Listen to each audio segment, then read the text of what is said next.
Welcome to Shweta boutique nine అండి. ఇది వచ్చేసి బ్లాక్ కలర్ కాంబినేషన్ కి ఇలా మనకి ఈ విధంగా డిజైన్ అయితే వస్తుంది. చాలా బాగుంటుందండి. బ్లాక్ కలర్ కాంబినేషన్ మీద ఇలా రెడ్ కలర్ కాంబినేషన్ తోటి డిజైన్ అయితే వస్తుంది.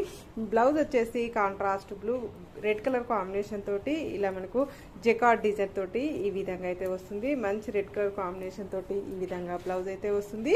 వేరే దాన్ని కూడా యూజ్ చేసుకోవచ్చండి. చాలా బాగుంటుంది. మధ్యలో వచ్చేసి చెమ్కి కూడా వస్తుందండి. టోటల్ సారీ కూడా వచ్చేసి ఇలా హార్ట్ షేప్ లో మనకు డిజైన్ అనేది వస్తుంది. చాలా బాగుంటుందండి. ఇలా మల్టీ కలర్ కాంబినేషన్ లో మనకు gold colour red colour combination తోటి ఈ విధంగా డిజైన్ అయితే హార్ట్ డిజైన్ అయితే వస్తుంది ఫ్రెండ్స్. టోటల్ సారీ వచ్చేసి ఈ విధంగా అయితే వస్తుంది. టోటల్ సారీ వచ్చేసి ఈ విధంగా అయితే వస్తుంది. పళ్ళులో వచ్చేసి ఇలా gold colour red colour combination తోటి ఇలా టజల్స్ అయితే వస్తాయి. పళ్ళు వచ్చేసి ఈ విధంగా అయితే వస్తుంది. ఈ విధంగా మనకు హార్ట్ షేప్ లో డిజైన్ అయితే వస్తుంది. టోటల్ సారీ వచ్చేసి ఈ విధంగా అయితే వస్తుంది ఫ్రెండ్స్. బ్లౌజ్ వచ్చేసి ఇలా కాంట్రాస్ట్ బ్లౌజ్ అయితే వస్తుంది.